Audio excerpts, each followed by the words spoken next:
হযরত নূহ আলাইহিস সালাতু ওয়াস সালাম তার জাতিকে বলছেন, ফাকুল তুস্তাগফিরু রাব্বাকুম, তোমরা তোমাদের প্রভুর ইস্তেগফার করো, প্রভুর কাছে ক্ষমা চাও, ক্ষমা প্রার্থনা করো। নূহ আলাইহিস সালাতু ওয়াস সালাম তার জাতিকে বলছিলেন, তোমরা যখন আল্লাহ তাআলার কাছে ক্ষমা চাইবা, প্রথম পুরস্কার ইন্নাহু কানা গাফফারা, তোমরা যখন আল্লাহ তাআলার কাছে ক্ষমা চাইবা, আল্লাহ পাক রব্বুল আলামিন তোমাদের সমস্ত গুনাহ খাতা maaf করে দিবেন।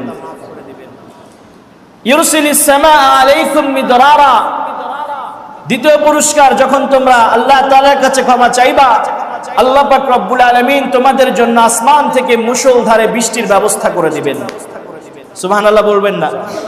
সুবহানাল্লাহ বিহামদিহি। ওয়া ইউমদিদুকুম বিআমওয়ালি ওয়া বানিন, দুনিয়াতে আমরা কত মালের টেনশন করি, সম্পদের টেনশন করি, যে আল্লাহ আমাকে একটু সম্পদ দিলে কি হইতো, তাই না?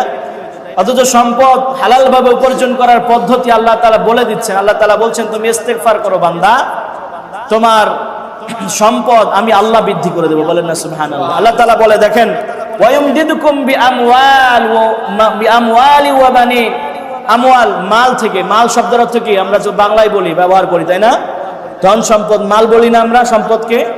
তো আল্লাহ তাআলা বলছেন, ওয়া ইউমদিদুকুম বিআমওয়ালি ওয়া বানিন, তোমরা যদি আমার কাছে বা আল্লাহ তাআলার কাছে ইস্তিগফার পাঠ করো, ক্ষমা প্রার্থনা করো, আল্লাহ পাক রব্বুল আলামিন তোমাদের সম্পদ বাড়িয়ে দিবেন। সুবহানাল্লাহ বলবেন না?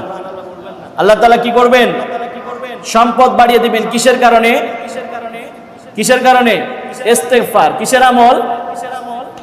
এবার অনেক মানুষের সন্তানাদি হয় না, অনেক মানুষের সন্তান হয়েছে, ছেলে হয়েছে, মেয়ে নাই, মেয়ে দরকার। আবার অনেকের মেয়ে আছে, ছেলে দরকার। আবার অনেকে সন্তানাদি নাই, এরকম আছে না অনেকে? এজন্য আমরা অনেক সময় পীর বিশ্বাসদের যে শরণাপন্ন হয়, তাই না? বিভিন্ন তাবিজ কবজ সবকিছু পড়ে। অথচ আল্লাহ তাআলা কি বলে দেখেন, আল্লাহ তাআলা বলছেন, ওয়া ইউমদিদুকুম বিআমওয়ালি ওয়া বানিন, তোমরা আমার কাছে ক্ষমা চাও, আল্লাহ তাআলার কাছে ইস্তেগফার করো, তোমাদের সম্পদ তো আমি বাড়ায় দিবই দিব, সাথে সাথে আমি তোমাদের সন্তান আদিও বৃদ্ধি করে দিব। সুবহানাল্লাহ। দেখছেন আল্লাহ তাআলা কিসের মধ্যে রাখছেন? ইস্তেগফারের মধ্যে। এরপর আল্লাহ পাক রব্বুল আলামিন বলেন, ওয়া ইউমদিদুকুম বিআমওয়ালি ওয়া বানিন ওয়া ইয়াজআল লাকুম জান্নাতিন ওয়া ইয়াজআল লাকুম আনহারা, আল্লাহ পাক রব্বুল আলামিন বলছেন, তোমরা যখন ইস্তেগফার করবা, আমি আল্লাহ তোমাদের জন্য বড় বড় বাগ বাগিচার ব্যবস্থা করে দিব। সুবহানাল্লাহ। ওয়া ইয়াজআল লাকুম আনহারা, শুধু তাই না, তোমাদের অনেক সময় পানির সংকটে পড়তে হয়, আমি আল্লাহ তোমাদের জন্য বড় বড় নদ নদীর ব্যবস্থা করে দিব। সুবহানাল্লাহ। অসংখ্য পুরস্কার। আমরা যদি ইস্তেগফার নিয়ে আলোচনা করে আরো অনেক আলোচনা করা যাবে, সময় সংক্ষিপ্ত। ইস্তেগফারটা অনেক গুরুত্বপূর্ণ একটা আমল, এবং এই ইস্তেগফার আমলের মাধ্যমে আমার ব্যবসা বাণিজ্যে বরকত হচ্ছে না, এটা আমি আল্লাহ তাআলার কাছে যদি ইস্তেগফার করতে থাকি, ব্যবসা বাণিজ্যের মধ্যে বরকত দিবেন কে?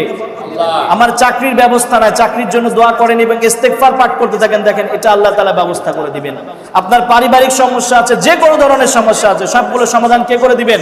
আল্লাহ তাআলা করে দিবেন। রাসূল কারীম সাল্লাল্লাহু আলাইহি ওয়াসাল্লাম স্পষ্ট হাদিস, ভালো করে খেয়াল করেন, মান লাজিমাল ইস্তিগফার জাআলাল্লাহু লাহু মিন কুল্লি যিকিন মাখরাজা ওয়া মিন কুল্লি হাম্মিন ফারাজা ওয়া রাযাকাহু মিন হাইসু লা ইয়াহতাসিব। আল্লাহ রাসূল সাল্লাল্লাহু আলাইহি ওয়াসাল্লাম বলেছেন, মান লাজিমাল ইস্তিগফার, যে ব্যক্তি নিজের জন্য ইস্তিগফার করাকে আবশ্যক করে নেয়, অর্থাৎ সব সময় ইস্তিগফার পাঠ করতে থাকে, জাআলাল্লাহু লাহু মিন কুল্লি যিকিন মাখরাজা, তার যত বড় সমস্যা আছে সমস্ত সমস্যার সমাধানের পথ আল্লাহ তাআলা উন্মুক্ত করে দিবেন। যত সমস্যা আছে, এটা হাদিস, স্পষ্ট হাদিস, বুখারী মুসলিমের হাদিস, জাআলাল্লাহু লাহু মিন কুল্লি যিকিন মাখরাজা, যত সংকীর্ণতা আছে সমস্ত সংকীর্ণতা থেকে বের হওয়ার পথ আল্লাহ তাআলা ইস্তিগফারের মাধ্যমে বের করে দিবেন। সুবহানাল্লাহ। ওয়া মিন কুল্লি হাম্মিন ফারাজা, আর স্পেশাল করে উল্লেখ করে বলছেন, ওয়া মিন কুল্লি হাম্মিন ফারাজা, বান্দা তোমার চিন্তা আছে, চিন্তা করতেছো, তুমি অনেক চিন্তাগ্রস্ত, পেরেশানগ্রস্ত, ওয়া মিন কুল্লি হাম্মিন ফারাজা, যত রকমের চিন্তা পেরেশানি আছে সমস্ত পেরেশানি আল্লাহ তাআলা ইস্তিগফারের মাধ্যমে দূর করে দিবেন। ওয়া রাযাকাহু মিন হাইসু লা ইয়াহতাসিব, এবং আল্লাহ পাক রব্বুল আলামিন যে বড় পুরস্কারটা দান করবেন, আল্লাহ তাআলা ওই বান্দাকে এমন ভাবে রিজিক দান করবেন যে বান্দা কখনো কল্পনাও করে নাই। সুবহানাল্লাহ। ওয়া রাযাকাহু মিন হাইসু লা ইয়াহতাসিব, রিজিকের জন্য দোয়া করে, শুধুমাত্র স্বাভাবিক দোয়া নয়, বরং ইস্তিগফার করতে থাকেন, দেখবেন যে আল্লাহ তাআলা এমন এমন জায়গা থেকে আপনাকে রিজিকের ব্যবস্থা করে দিয়েছেন, আপনি কোনোদিন কল্পনাও করতে পারেন নাই। সুবহানাল্লাহ।